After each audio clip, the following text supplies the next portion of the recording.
Hello दोस्तों, welcome to my channel.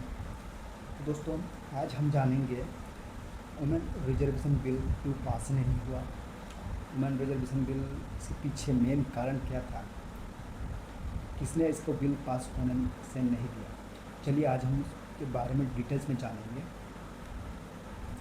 तो women reservation bill pass नहीं हुआ। वुमेन रिजर्वेशन बिल के साथ साथ आपका बीजेपी का भी पार्लियामेंट में पहली बार हार हुआ है। हम वुमेन रिजर्वेशन रूल नंबर 66 और डिलिमिटेशन इसके बारे में जब जानेंगे तब पूरा आपका पूरा के पूरा मतलब कारण क्या था, सब कुछ आपको पता चल जाएगा। तो चलिए जानते हैं। देखिए, 2023 में ही आपका वुमेन रिजर्वेशन का बिल पास हो चुका था। तो क्या हुआ था, 454 वोटों से विपक्ष ने सरकार को मिल के पास ये बिल पास किया था, वुमेन रिजर्वेशन बिल पास किया था। तो फिर क्या हुआ, तब आपका हमारे भाजपा के नेता चाणक्य साहब ने आपका वो बिल बोला कि नया सेंसस होने के बाद ही आपका ये बिल लागू किया जाएगा। बीजेपी सरकार वुमेन एम्पावरमेंट को लेके कितना आपका सीरियस है, आप इस बात पे अंदाज़ा लगा सकते हैं कि भाजपा की आपका 20 एनडीए की 20 स्टेट में आपका जो चीफ मिनिस्टर है उसमें से एक ही खाली आपका महिला चीफ मिनिस्टर है।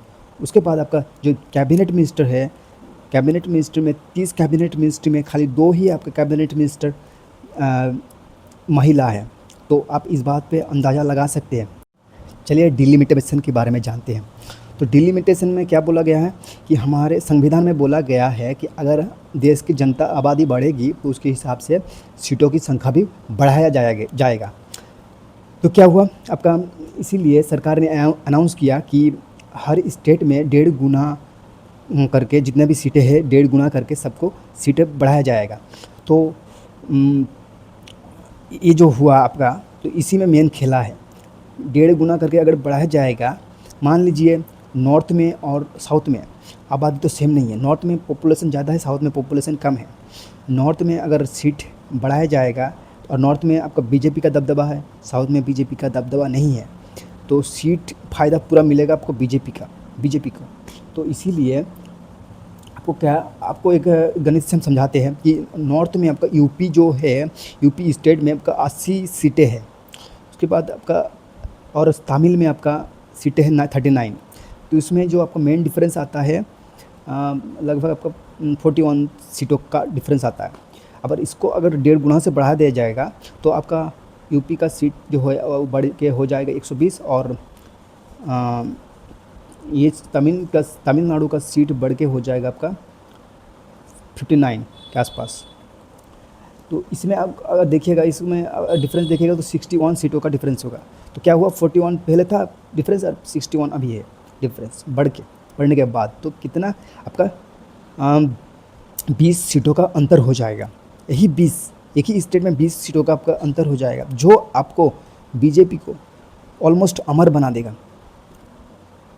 क्योंकि फ़ायदा बीजेपी का ही होगा। बीजेपी नॉर्थ में बीजेपी का ही चलता है। तो इसीलिए क्या हुआ, ये बिल विपक्ष जो है देखा कि ये बिल अगर पास हो जाएगा तो इसको रिड्रॉ करने के लिए विपक्ष के पास कोई क्षमता नहीं रहेगा। दूसरी है कि देश की पावर बैलेंस के लिए ये आपका सही नहीं रहेगा चाल।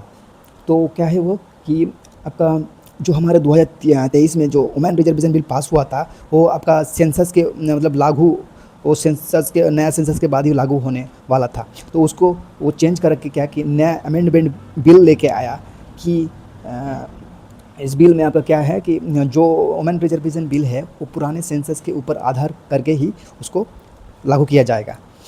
तो इसी के रास्ते में एक रूल्स है, वो है रूल नंबर 66। रूल नंबर 66 क्या बोलता है, कोई भी बिल को आपको पार्लियामेंट में 2 बिल को एक साथ में पास नहीं करा सकते, लेके नहीं आ सकते। एक 1 बाय 1 उसको आपको लेके आना होगा एंड वोट दे के उसको मेजोरिटी से पास कराना होगा। लेकिन अगर ऐसा होता तो आपका वुमेन रिजर्वेशन बिल पहले ही पास हो जाता और डिलिमिटेशन बिल आपका वो फेल हो जाता। तो इसमें क्या हुआ, हमारे चाणक्य साहब ने और एक मास्टर प्लान किया कि 14 16 अप्रैल को ही रूल नंबर 66 को आपको सस्पेंड कर दिया और 17 अप्रैल को वुमेन रिजर्वेशन और डिलिमिटेशन को एक साथ मार्च करके फिर आपका पार्लियामेंट में पेश किया। लेकिन क्या हुआ, क्योंकि आपका वुमेन डिलिमिटेशन वाला बिल ऐसे ही फेल, विपक्ष ने उसको फेल करा दिया, तो उसके साथ साथ आपका वुमेन रिजर्वेशन भी फेल हो गया। तो इसी के चलते हमारे आधी आबादियों को 30% हक मिलते मिलते रह गया। तो ये सारा सच आपको बिकाऊ मीडिया नहीं बोलेगा, ये हम ही बोलेंगे। तो चैनल को सब्सक्राइब करिए।